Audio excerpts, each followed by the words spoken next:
Sasha Whitaker had walked through 1,000 battlefields, faced unimaginable dangers, and earned the respect of some of the fiercest warriors on the planet. But nothing prepared her for what she'd face today. She had traveled across the country, wearing her Navy SEAL uniform proudly, not to make a statement, but because she had promised her late husband, Marcus, that she would be there for their son, Devin, when he graduated. The gym was packed with families, excited chatter filling the air as students anxiously adjusted their caps and gowns. But in the midst of it all, Sasha felt the weight of eyes on her. Some curious, some suspicious.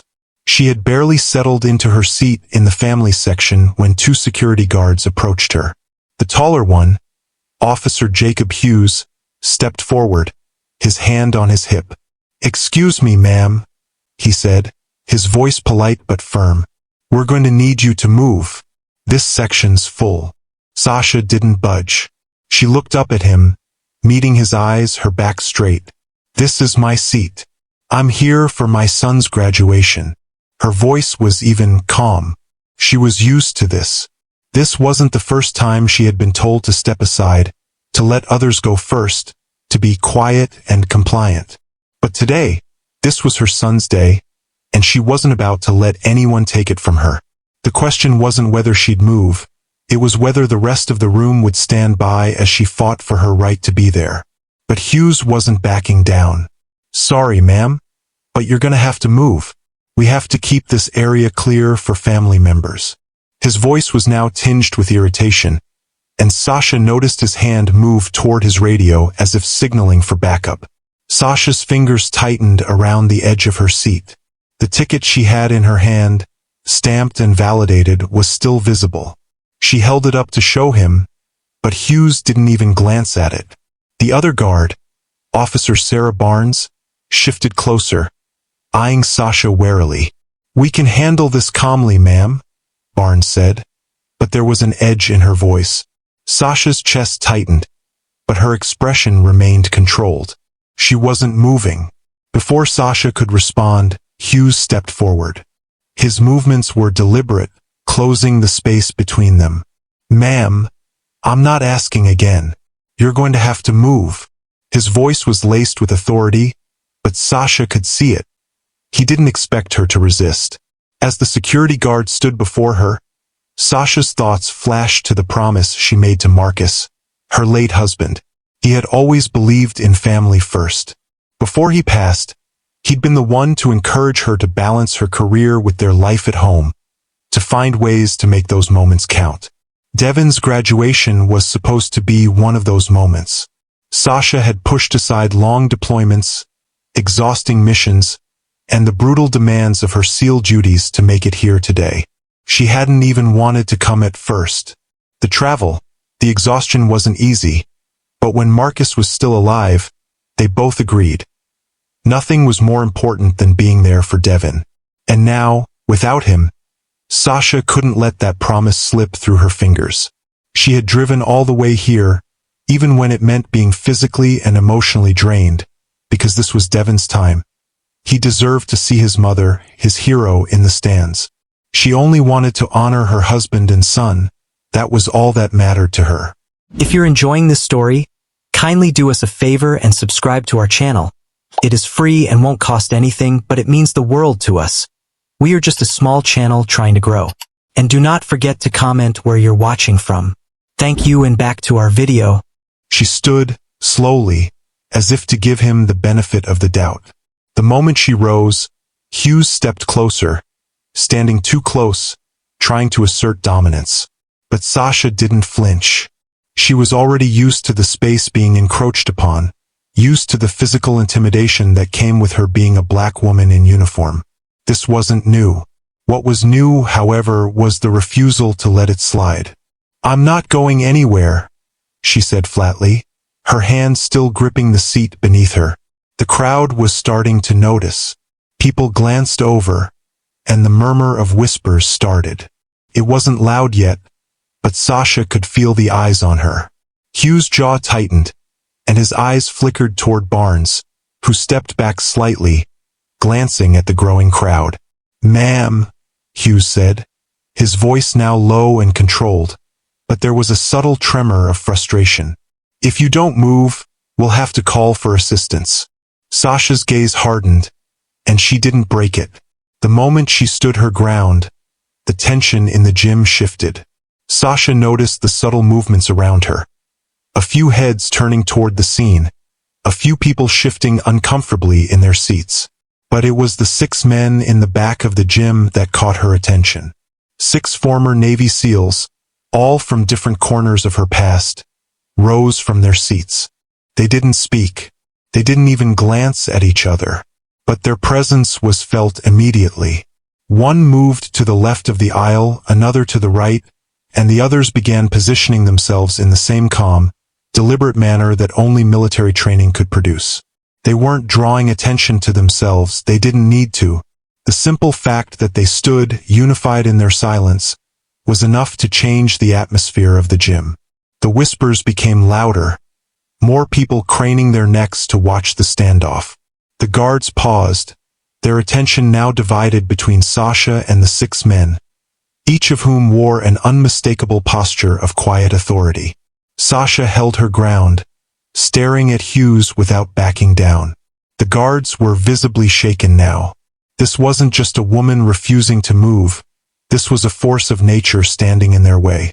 Devin, standing in the line of graduates, caught the shift in the air. His eyes locked onto his mother for a split second. His heart thudded in his chest. He couldn't believe what he was seeing. His mother, the woman he'd always looked up to, was in the middle of a silent battle, and her strength was more than he had ever realized. The gym went still, and for the first time, the crowd wasn't just waiting for a graduation ceremony. They were waiting to see what would happen next. The air in the gym was thick with uncertainty now. Sasha's refusal to move had shifted the balance of power. Hugh's eyes flickered between Sasha and the 6 SEALs, and for the first time he hesitated.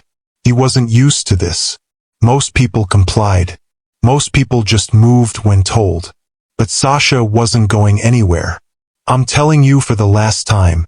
Move or we'll escort you out." Hugh's voice was a little sharper now, the edge of authority fraying at the seams. But Sasha didn't flinch. She stood tall, not just physically but in a way that made the very air around her stand still. The gym was now eerily quiet. Parents had stopped talking, and students were beginning to glance nervously at one another, unsure of how to react. Sasha's hand tightened on the armrest, her knuckles turning white. She wasn't angry. She was just steady. She wasn't going to be moved, and everyone knew it. But this wasn't just about her seat anymore. This was about everyone watching her, about the values they were silently supporting. The stakes had grown beyond the moment. "You really want to do this today?" Sasha's voice cut through the tension like a blade.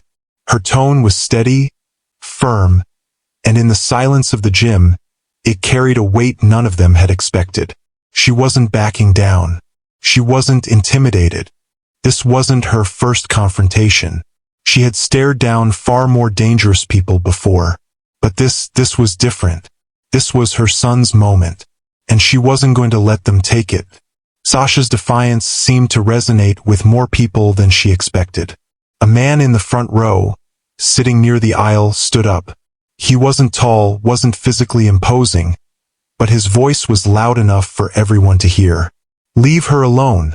She's right where she belongs." The words echoed through the gym, and for a brief moment, everything froze.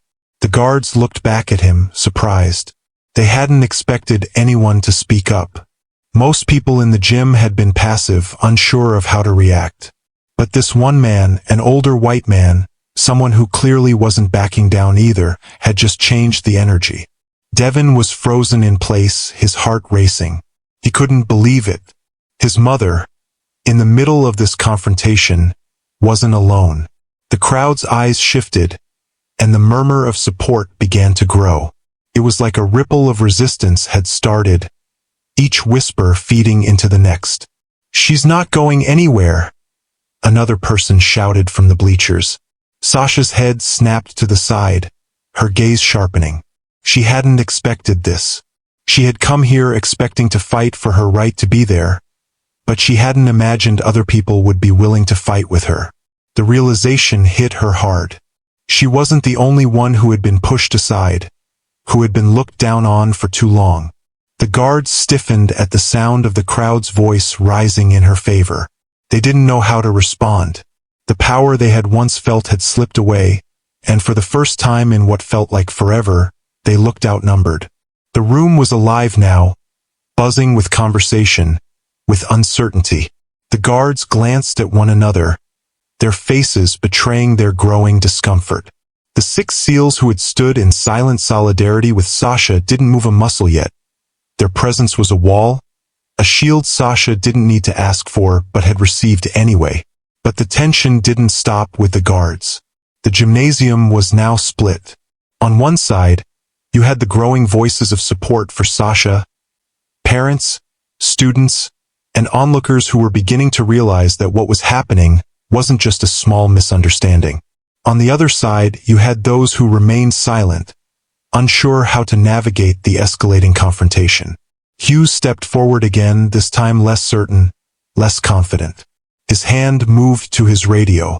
"We're going to need backup," he muttered into the mic, the sound barely audible over the growing murmurs. Sasha's eyes locked with the school officials, then shifted back to the guards. "This is my seat. I'm not moving." Officer Hughes and Barnes were now visibly rattled. The weight of the situation had shifted. They weren't just dealing with a mother wanting to watch her son graduate. They were dealing with a situation that could escalate far beyond this gym. Without warning, Javier Meeks, one of the 6 SEALs who had stood in silent solidarity with Sasha, began to move toward the confrontation. He was calm, measured, but there was an undeniable authority in his stride. He didn't rush, he didn't need to. His presence spoke louder than any words could. Meeks stepped directly in front of the guards, his body language immediately shifting the power dynamic. Hughes and Barnes froze as Meeks stood tall before them. "You need to stand down," Meeks said, his voice low but carrying an undeniable weight. The guards looked at him, sizing him up, but Meeks didn't flinch. "This is not your call anymore." The gym seemed to hold its breath. Sasha's gaze moved from the guards to Meeks, a brief nod passing between them, a silent acknowledgement that she was no longer alone in this fight. Meeks didn't take his eyes off Hughes. "If you're not going to leave her alone," he continued, "you'll be dealing with the consequences of that decision. This is bigger than you." Before the guards could respond, another SEAL, Creed Marston, moved forward, taking his place beside Meeks. The movement was seamless, like a well-practiced formation. For more SEALs followed, slowly closing in around the 2 guards, surrounding them but never rushing. It wasn't an act of aggression, it was a quiet show of control. They didn't need to raise their voices. The guards could feel the air around them shift. The message was clear. They were no longer in control. Hughes looked at his colleagues, his face pale. Barnes shifted uncomfortably, her hand hovering near her radio. They were outnumbered, outclassed, and they knew it. For the first time, they began to realize the magnitude of what was happening. This wasn't just a black woman in a uniform demanding respect. This was a battle they weren't equipped to fight, and the room wasn't on their side. Meeks looked at Devin, still standing in line, his hands clenched in fists. Meeks nodded toward him, and Devin understood the unspoken message. It was time to finish this.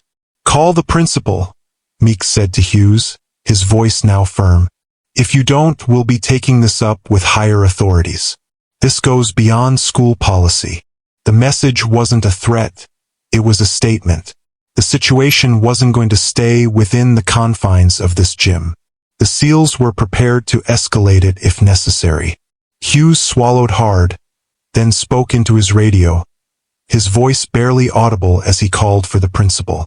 The gym was tense, the outcome now in the balance. The SEALs had made it clear. This would be dealt with now or it would go much further. The moment was tense. Meeks was standing up for Sasha, not just in the way a stranger might, but as someone who had fought beside her, Someone who knew what it meant to back down only when it was right to. The guards could feel the shift. This wasn't a battle they could win. For a brief moment, it seemed like the entire world had paused. The audience could feel the shift. The unspoken line had been crossed, and no one knew whether this confrontation would resolve peacefully or lead to something far more explosive. But it was the crowd's response that made the difference. The whispers grew louder, and the murmurs of support started to take shape. It wasn't just one person speaking up anymore. It was a chorus of voices. She's not in the wrong, let her stay. We're here for our kids, same as everyone else. It wasn't a large movement, not yet, but it was growing. Sasha didn't need to speak. Her steadfast presence was all the encouragement the crowd needed. Her courage was giving them courage, and suddenly, the gym wasn't divided into passive bystanders anymore. It was becoming a place where people were finally finding the strength to stand up, to take a stand for what was right. Sasha held her ground, her back straight, her head high. She knew that every second she stayed calm and unmoving, every second she held her seat, she was teaching those watching around her a lesson in courage.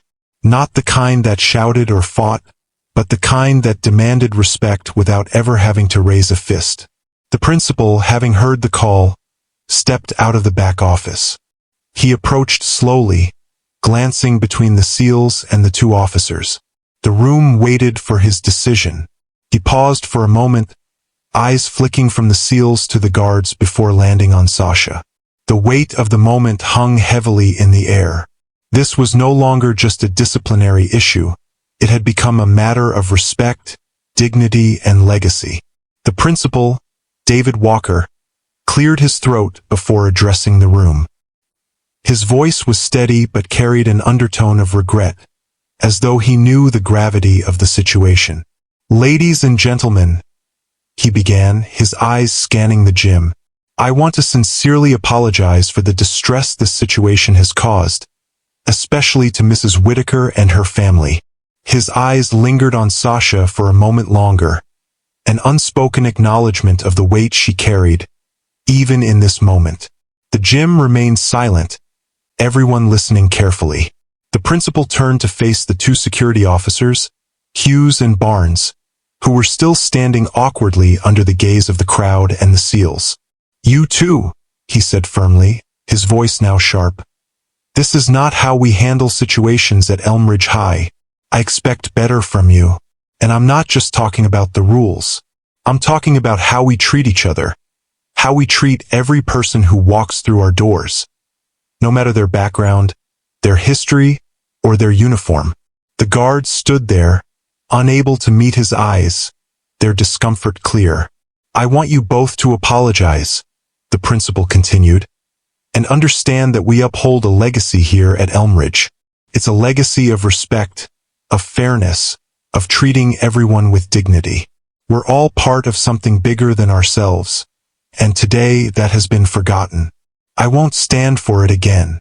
Sasha's gaze softened, her shoulders relaxing slightly. She hadn't expected this apology, not like this, not with such conviction. Devin, still standing with his classmates, had his eyes fixed on the scene. He could feel the shift in the room, could see the respect the principal had earned from everyone by finally addressing the situation head-on. It was a moment that would shape how he would approach the world moving forward. The principal looked at Hughes and Barnes, then nodded to Sasha. "I want both of you to know that this will never happen again. You will learn from this, and you will hold yourselves accountable for how you treat others. Do I make myself clear?" Both officers nodded, visibly uncomfortable but acknowledging the truth in the principal's words. There was a sense that the situation had reached a turning point, that the tension was slowly but surely being diffused, and the gym was finally exhaling. From the stage, Devin watched as everything unfolded. His stomach churned, his fists clenched, and his heart raced. This wasn't how he had imagined his graduation day. His mother, the woman he admired more than anyone in the world, was being forced to fight for something as simple as a seat at his ceremony. He had always known she was strong. That was never a question. But today, He saw her in a new light, a more real and raw way than he had ever understood before. This was the fight she had been preparing him for. The fight wasn't just about physical strength. It was about standing firm in who you are, even when the world tried to push you down. The principal's words hung in the air, his apology and firm reprimand resonating throughout the gym. Hughes and Barnes stood there, their heads slightly bowed, but they were no longer a threat. Sasha's posture remained firm, her eyes steady, her pride intact. It was over, at least for the moment, and the graduation ceremony could continue. Devin, still standing in line with his classmates, felt the weight of the moment lift. The tension in the air had evaporated, replaced by an overwhelming sense of relief and pride. He watched his mother, calm and unshaken, as the principal took his place at the podium and the ceremony resumed. The clapping started up again, albeit a little louder this time, more purposeful, as if everyone in the room had just witnessed something far bigger than a graduation ceremony. As the names were called, the room's energy shifted, from quiet uncertainty to collective celebration. The students walked across the stage, shaking hands with the principal, and Devin's name was called next. His heart raced, but this time it was different. He wasn't just walking across the stage for his diploma. He was walking across the stage with a new understanding. His mother's quiet strength had shown him something deeper than just military discipline. It was about standing for what's right, no matter the cost, about maintaining your dignity in the face of adversity. Devin walked across the stage, his chin high, his steps steady. Sasha watched from her seat, her heart swelling with pride as he took his diploma from the principal, shook his hand, and turned to face the audience. For a brief moment, their eyes locked, and he gave her a small, reassuring smile, one that carried more meaning than words could convey. The ceremony concluded, and the crowd slowly began to disperse. Devin met his mother outside, where the sun had started to dip low, casting long shadows across the parking lot. Students and families were laughing, celebrating, but Sasha could sense her son's quiet reflection. They walked together in silence for a few moments, the weight of the day settling in. Finally, Devin broke the silence. "Mom, I don't know what to say. I've never seen you like that before." His voice was soft, thoughtful. Sasha turned to him, her hand resting gently on his shoulder. "You're going to see a lot of things in your life, Devin," she began. "But I want you to remember something. When the world pushes against you, when it tries to make you small, when it tries to silence you, don't respond with anger. Don't respond with hate." Devin listened closely, his eyes searching hers. "Then what do I do?" Sasha smiled, a soft, knowing smile. "You respond with dignity. You respond with silence when it's needed. Silence isn't weakness, Devin. Sometimes, it's the most powerful thing you can do." She paused, letting the words sink in. "Anger only takes more from you. Silence lets you hold on to your strength. Dignity lets you walk away knowing that, no matter what they tried to do, they couldn't break you." Her voice softened, a hint of emotion creeping in. "That's what I want you to carry with you, son. Strength and self-respect. It's not about fighting back. It's about standing tall even when the world wants to push you down." Devin nodded, the weight of her words settling over him. He hadn't just learned from what had happened today. He'd learned from how she had handled it. His mother had taught him the hardest lesson of all, one that most never fully understand until they're forced to. True strength comes not from raising your voice, but from keeping your head high in the face of disrespect. As they walked to the Dodge Charger, Sasha opened the door for Devin, a rare smile tugging at her lips. "You hungry?" she asked. "I've been starving since this morning." Devin grinned. "Then let's grab some dinner." Sasha's smile widened. "You pick." Devin laughed, shaking his head. "Waffle House." Sasha raised an eyebrow. "Again." "It's tradition, Mom." Sasha chuckled, closing the door behind him. As they drove off into the fading light of the day, Devin felt a weight lift off his shoulders, a new sense of purpose settling into his chest. He wasn't just stepping into adulthood. He was stepping into a legacy, one built on respect, dignity, and strength. And from now on, he would carry those lessons with him, wherever life took him. If you enjoyed our story, subscribe to our channel for more inspiring stories and don't forget to like and share.